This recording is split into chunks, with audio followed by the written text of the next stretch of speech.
За юу яцгаанда киногоо үзээд байж байгаа үсттэй. Бичлэг эхлэхээс өмнө нэрээ сапа дарахаа мартав. Тэгээд эхэлцгээе. Хосууд сэтгэл зүйчтэй уулзаж байгаагаар кино эхэлнэ. Сэтгэл зүйч шууд хөл бөмбөгийн талаар асууж байна. Манай хоёр жоохон сандраад байгаа бол доо шүү. Тэгээд сэтгэл зүйч та хоёр яаж анх танилцсан бэ гин. Үйл явдал 5 жилийн өмнөх боготоор ухарлаа. Манай залууг Джон Смит гэдэг бөгөөд бааранд гинтгэн цагдаа нар орж ирээд нэг хүн алагдаж цагдаа нар ганцаараа явж уйлчин хайж байгааж. Тэгэд мэдээж ганцаараа явсан Джоныг сэжиглэн шүү дээ. Энэ үед гаднаас Джейн орж исэн юм байна. Авч явсан хутгаа нууцглаа. Джон ч буугаа нуугаад тэр надтай хамт яваамаа гэд цагдаа нараас саллаа. Ингэж энэ хоёр анх танилцаж тэр даруул хамт цагийг өнгөрөөж боготод жан болжээ. Нэг удаа гадуур зугаалж аваад шаар онж чихмэл авдаг тоглоомны өмнө ирдэг. Джейн эхлээд тэмд сайн буудсангүй. Харин Джон бүгдийг оноод анхдагч яаз гинэ. Тэгэр нь манай эгч бууг нь аваад байнуудыг шүүрийн шанаг болголоо. Тэгээд анхдагч яаз. Эвгүй хоёр байна. Джон өөрийгөө барилгын компанид ажилладаг гэсэн бол Джейн Wall Street-ийн сервер дээр ажилладаг гэжээ. Юмс их хурдан өнгөрөх бөгөөд 6-7 хоног өнгөрөхөд тэд хоёулаа гэрлэх талаар бодоод эхэлсэн байв. Харин найзууд нь бүгдээрээ жаахан хардснаа гэж байгаа. Ядад 6 сар түүнийг чи таньж мэдэх хэрэгтэй шүү дээ. Би асуучихсан ээдээ. Юу? Манай хүн давхар зодуулаад байна. Түүнчээ. Тэрнийг задхаа байлаа, тэр нэг тэнэг юм хэлээд байна. Би гэрлэнэ ээдээ. Ингэж манай хоёр гэрэлсэн ажээ. Тэр цагаас хойш 5 жил өнгөрч. Нэг орой Джон гэртээ ирэхдээ бөгжөө цүүгээд цамцан дээрх улаан толбыг нуугаад орж байна. Манай хоёр хосын харилцаа жоохон хөрчгсөн мэт харагданаа. Гэхдээ хоёулаа үүнийг анзаараагүй мэт жүжиглж байгааж. Джон бол хосуудад ийм үе байж л байдаг гэв. Харин Джейн бид хоёрын хоорондох цай холдож байна. Бид хоёр нэг нэгнээсээ нэг зүйлд нуугаад байна гэдэг. Нэг өдөр эхлээд Джейн ажил дээр нь асуудал гарлаа гэд явнаа. Дараа нь манай эгч амар тэркото таксинаас бууж байна. Мапийнхан бололтой нөхрийг дагаж явсаар нэг өрөөнд ороод хаалгаа цойжилчихлоо. Энэ үед Джон нэг уушин газар ууд суунаа. Цаашаа ажилчдын өрөө орсон хэдэн нөхдүүд покер тоглож байна. Тэгээд энэ сандал эзгүй бол хамт тоглоё. Надад мөнгө байна гэсэн. Мөнгөө жалдаж унгаад тонгоохтой сандлын ирмэг мөргөөд нэлээд согтсон гэдгийг харуулнаа. Харин энэ нөхдүүд жоохон хөөж туугаад тэмч найрсаг биш бололтой. Энэ үед манай эгч нэг залуугийн өмнө амар хувцастай байж байна.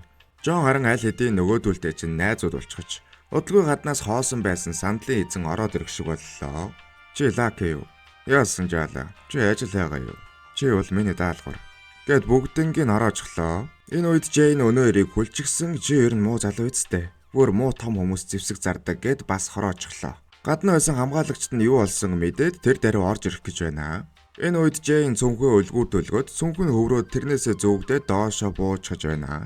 Босож хоёулаа гэртээ ирээд хөршин хлүүгээ явна. Джон жаахан тоглож байгаад ирлээ гинэ.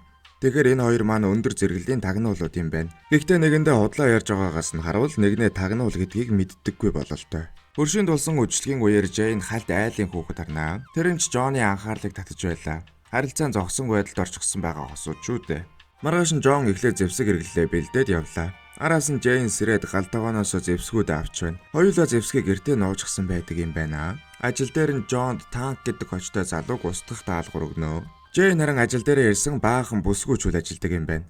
Тэгсэн манай хүнд ижлэхэн даалгавар өгч байна. Танкийг хэсэг нөхдүүд харж байгаа юм байна. Тэгээд хэлийн зурвас дээрээс өөр улс руу явуулах гэж байгааж өөр хүмүүс өрсөж магадгүй гэж хоёуланд нь анхааруулж байна. Ингээд эхнэр нөхөр хоёр нэг даалгавар дээр тунчихлаа. Дүр солигдож өнөө танк хил рүү явж байна. Манай эгч харин зам дээр бөмбөг тойруулаад авчихсан хүлээж байна. Бөмбөг нь зүгээрч нэг бөмбөг биш. Эргэн тойронд нь мэдрэгч зөөрлүүлээд байн хангалттай орон зайд орж ирэх үед дэлбэрэх ажээ.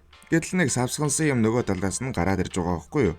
Нөхөр нь шүү дээ. Хинэггүй би засж байгаа жоохон гутлан дээрээсээ дусааж байгаагаас нь харахад энэ бол харваас энгийн иргэн байна гэж боддог. Тэгээд нэг харсан Джон танк эсэргүүцэж гаргаад ирсэн юун энгийн иргэн анхааруулад байсан эсрэг талынхан тагнуулжээ.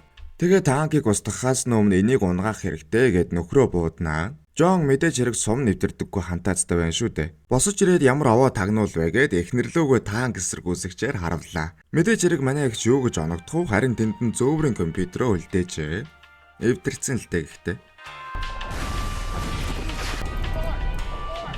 Джон бол нэг охин чадуулчлаа олох хэрэгтэй байна гэж байгаа байхгүй юу? Джейн ч гэсэн ялгаагүй. Энэ үед дээд удирдлагаас нь яриад энэ даалгавар дээр гэрч байж болохгүй. Түүнийг устгах 48 цагийн хугацаа өгье гэж байгаа юм. Нөгөө талд Джон танилаараа өнөө эвдэрхий зөөврийн компьютерийг засуулах гэж үзнэ. Тэгэж байгаа зөөврийн компьютерийг хаана анх хургуулж авсан мэдэв. Их танил аяг байна. Эхнэрийнх нь ажил. Тэгээд эхнэрийнхээ ажил дээр ирээд эхнэрээ тагнуул гэдгийг бас тэрнээс 7 дор нь эхнэрлүүгээ бүтэн танк сөнөөгчөөр галсан гэдгээ ойлгож байгаа юм. Нөгөө талд Жэйн дурам дээр хураасан бичлэгийг дахин хараад нөхрөө тэр савсгансан тагнуулж байсныг мөн ойлгоноо. Энэ үед Жон залгах ба юу ч бодоогүй юм шиг оройн хоолны талаар асуудаг. Ер нь нэгнээ тагнуулж гэдгийг ойлгоцсон ч тэрийг яг баталгаажуулах гээд байгаа байхгүй юу? Тэгээд эхнэрээ яаж хутга хэрглэж байгааг ч нэг хараад Жон албаар дарсаач нэг унгаад Жэйн тэрийг нь реакцаараа барьж аваад ер нь тодорхой болж байгаа юм. Жон энэ үед шууд 0-оос бууга аваад хайрт мэргэнэ. Хайрт нь харин аль хэдийн машинаа унаад явж байна. Тэгээд ихэнх эмэгтэйчүүдийн салсны дараа хэлдэг үгийг хэлнэ. Би ямар тэнэг юм бэ? Жон араас нь дагаад зам товчиж урд нь гарч ирээд хашаад авах гэж байгаад санаандгүй сум алднаа. Алдахтаа бүр эхнэрийнхээ харалдаа алджээ. Уг нь аминдаа эхнэртэйгээ ярилцмаар байгаа юм шиг байгаа. Одоо юу гэж ярилцах вэ? Ууралсан Жэйн манай хүнийг мөргөөд гарнаа. Жон ч машин дээрээсээ зөөгдөөд салж өгдөггүй. Тэгэхээр энэ машинаас нь үсрээд буужглаа. Жон харин бед ярилцах хэрэгтэй гэсээр жалга руу орлоо хөөрхий. Оройн нь найз эдигэндээ ирсэн. Чамд юу тохиолдов? Эхнэр маань намайг алах гэж оролцсон. Хууч эхнэр маань ч гэсэн намайг алах гэж оролцсон. Тэгэхээр байна штэ. Эди бол эхнэрээсээ салсан бас нэг тагнуул нөхрөө. Тэгээд мэдээж эхнэр чинь чамд хайргүй. Зүгээр л мэдээл цуглуулах гэж чамтай суусан. Чи бол бай. Ер нь хоёулангийн чи яриаг одоо сонсч байж магадгүй. Шинэж ярьцгаая. Хэрвээ чи Жэйн энийг сонсож байвал би чиний найз аймаатай хөл бөмбөгдөж байсан. Гэд солиорч өгж байгаа юм. Нөгөө талд Жэйний найз ч гэсэн иймэрхүү юм ярилцсан байж байна. Энэ хоёр ингээд ганцхан шийдвэрт хүрч байгаа юм. Нэгнээ устгах. Гэхдээ гэрэл ундарч ганцаараа үлдэх мөчөд хоёулаа харамсаж нэгэндээ хайртай гэдгийг нь харуулнаа. Маргааш нь Жэйн гэрээ тэр чигтэн шалгаж Жонны хамаг зэвсэг хэрэглэлийг авчээ. Тэгээд Жоныг хайж эхэллээ гэсэн Жон өөрөө гараад ирэв.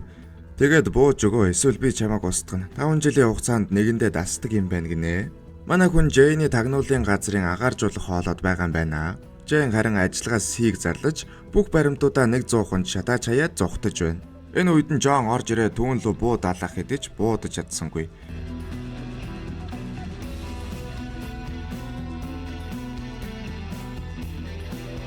Эди юу болсон сонсоод чи тэгээ буу чиглүүлсэн юм бол буудан л эцтэй. Одоо эн чинь миний асуудал боллоо гэд байж байна. Жон харин өнөө 100-ыг авчирчихсан тэндээс нэг байршлыг олж мэдлээ. Маргааш нь баригдаж байгаа барилгын талбай дээр очиод лифтэнд суусан эхнэрийн өрх байжээ. Эндээс хол яваа, бууж өг. Эсвэл лифттэйгээ диваачнд очив. Жон ч тоосон юмгүй намайг тэгээд хороогооч дээ. Би бууж өглөө гэж байна. Эхнэрээ чадахгүй гэж бодсон эргэлдэ. Жэйн 5 4 3 чамд сүүлийн хэлэх үг байна уу? Сүүлд авсан хүн шиг муухай байсан. Тэгсэн нэг ажилтан лифтийг дэлбэлчихлээ. Одоо өөрөө дэлбэл гэсэн юм чинь яах вэ тийм ээ? Лифт өндрөөс амар уннаа. Жоноос юм үлдээгүй байх хөөрхий гэсэн хажуугийн лифтнээс урам хугарсан байдалтай гарч иж байна. Оройн нэг газар Жэйн байна. Уйлж байна шүү.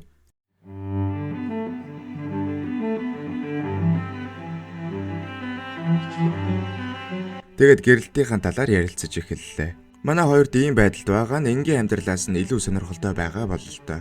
Бүжиглэж байхдаа нэгнийхээ зэвсгийг аваад хаяад байна. Тэгтэл Жэйн нэг зүйл анзаарсан бололтой дээд давхар руу гарлаа. Удалгүй хүмүүс гүйлдээд бөмбөг дээд давхар дэлбэрчихлээ. Жон бөмбөг суулгасан бололтой. Харин гарч явсан хүмүүс дунд Жэйн явж байна. Араас нь гарсан нэг өвөө хажуугаас нь "Чамаас чад хийсэн дуу гараад байна." Жэйн бас хөрмөнд нь бөмбөг суулгачихжээ. Шууд ингээ хайрцаглуу хөрмөө хийж эхлэв. Тэгээд урдаа байсан лимузингээ дээрэмдээ Жэйний араас явлаа. Машин дотор түүнтэй уцаар ярилцаж байна. Жон анх намайг харахад ямар санагдсан бэ гин.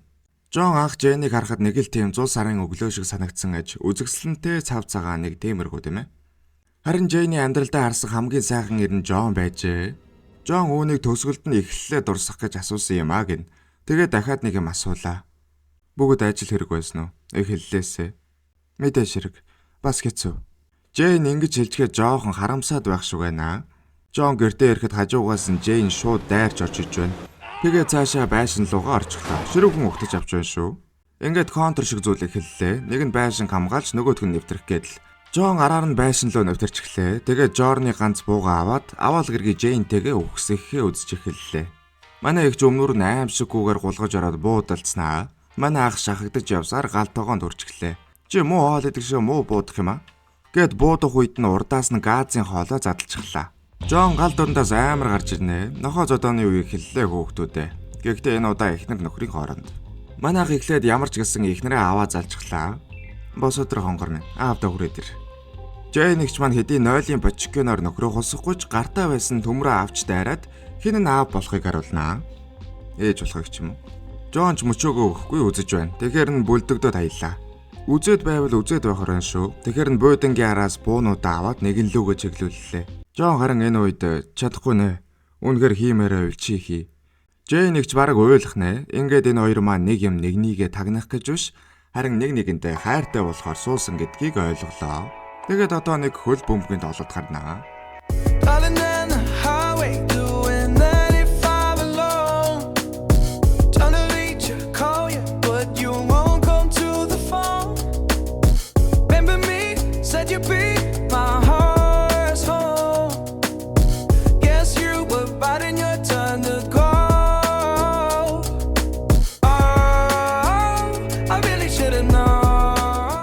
Шунжин үргэлжилсэн хөл бөмбөгийн тоглолтын дараа гинэт гаднаас тусгаагийнхан дайрч эхэллээ. Манай хоёр доошо хонгол руу орж бууга авна. Жон доос эхнэрээ устгах 48 цагийн хугацаа өгсөн юм байна. Тэгэхээр эднээс Жоны талын тагнуулууд бололтой.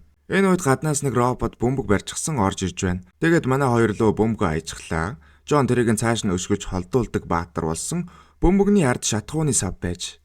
Золиг гэж тийм ээ. Манай хоёр хар урдаараа байшингаас гарлаа. Гадаа нь нотож байсан тусгаагийнхан бүгдээрээ амаалдлаа. Тэгээд хөршийнхөө машиныг туугаа зүгтэн шүү дээ. Тэр хооронд нэг нэгэндээ үннээ хэлээд байна. Жон хизээч Харвардд сурж байгаагүй харин түүхчээр сурж байсан юм байна. Харин Жейн хизээч гэртээ хоол хийж байгаагүй гинэ. Тэрийг нь туслах охтууд нь хийдэг байсан юм байна. Араас нь дахиад тусгаагийнхан энэ үед гараад ирлээ. Жон маань харин муу жолоож бололтой шүү.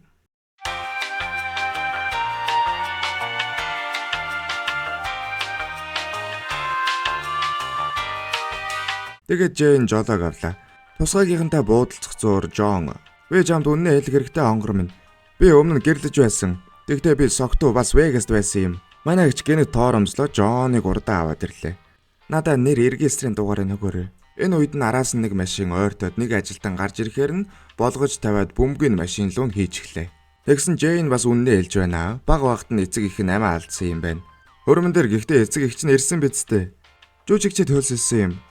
Би аав чинь шидэд дарал гэдэг цуврал дээр харсан гэж хэлээ үсттэй. Тэгэд би эцэг ихээ авчирч л байдаг. Ингэж явсаар байгаа тусгаагийнхны учрыг олжглоо. Гэхдээ манай хоёр бараг жинхнээсээ танилцаад байх шиг байна. Дүр солигдож Жоны найз Эди кофе шоп сууж байсан. Гинэт Жон гараад ирлээ. Чи ухаалаг байж нөгөө галзуу эмэгтэйг устгасан гэж найдаа. Тэгсэн хажуугаас нь энэ галзуу эмэгтэйг үү? Жон найзаасаа тусламж хүсгээр иржээ. Өөрийнх нь агентлаг ихнэрийг нь бас өөрийг нь алах гэж оролцсон гэхээр өөр итгэх хүн Эдигээс өөр байхгүй л дээ. Эди харин та хоёр хоёулаа нэг ижил даалгавар авсан. Тэгэд хоёулаа нэгнээ устгах даалгавар дараа нь авсан. Нэг л учиртай байгаа үсттэй гинэ. Тэгэхээр учрынх нь учгийг тайлахын тулд эхлээд тэр танкийг барьвал ямар вдэ гэдэг санаа гарч иж байгаа юм. Тэгэхээр Жейн агентлагийнхаа нэг охиноор мөрдүүлж байгаад танкийг хаана байгааг мэдчихлээ. Бага газар руу орохынхоо өмнө Жон хэдэн хүн цаашаа харуулснаа ярья гин. Манай хүн жоохон даруухнаар 100 гарan гинэ. Жейн тэгсэн бүр 300 гэж байна шүү. Жоны ноёнороо жоохон хугараад байх шиг байна. Байгууламж руу орохын тулд эхлээд муу усны хоолоогоор цааш явж нэвтрлээ. Жейн энэ үед тогийн тасалж Жон нөхдүүдийг болгож өгч байна. Тэгэд буцаага тогоо өгөх гэсэн нэг зүйл болдоггүй. Жон маань өөрийнхөө хүчээр танкийг аваад гараад ирлээ. Жейн ажиллагаа жоохон дампуу болсонд уурлаад байх шиг байна. Тэгэд маргалдаад дахиад гэрлэлтэд үгүйсгэж эхлэв. Манай хоёр ч нэг нэгэндээ үнэхээр сайн болохоор суусан уу эсвэл зүгээр даалгавар уу гэдэг асуулттай яваад байгаа шүү дээ. Дараа нь танкийг байцааж байна. Жон эвтэхнэр яриулах гэж үзнэ. Танк харин элэг бариад тойруулаад яриад байна. Тэгэхээр Жейн босч ирээд ганц май. Тэгээд ярьж эхлэн шүү дээ. Тэгсэн сөрөг хоёр тагнуулын газар ажилчид нь хоорондоо суусан мэдээд энэ ажиллагааг зохион байгуулсан юм байна. Яг үнэндээ байн танк биш Смитийнхэн байжээ. Тэгэхээр танк өгөөшин бол тэд биднийг одоо ч гэсэн дагаж байгаа байх гэж шалгасан тэлэнд нь GPS байна. Энэ үед яг гаднаас тусгаагийнхан ирж байна. Манай хоёр зугтаад ус зайлуулах хоолой доогуур нуугдаж байна. Саяхан муудалсан болохоор ч юм уу санаа бодол нийлдэггүй. Жон энэ үед чи зугтмаар байв зугттай.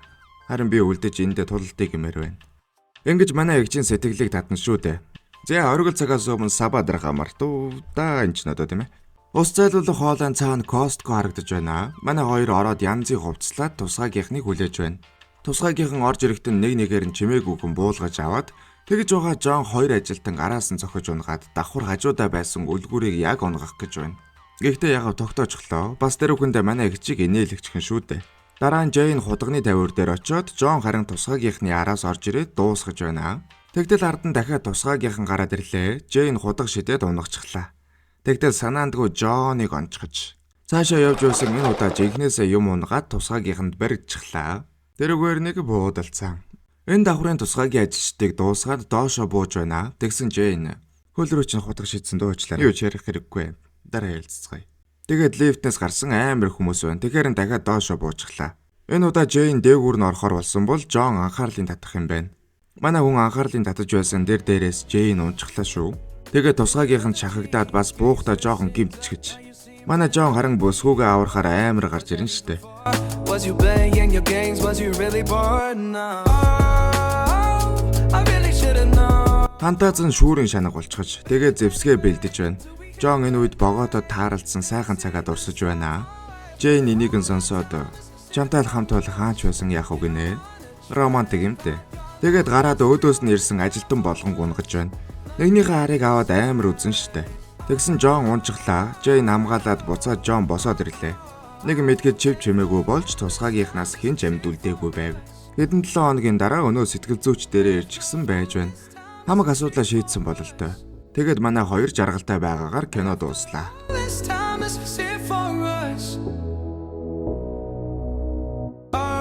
Сападараа аричтай.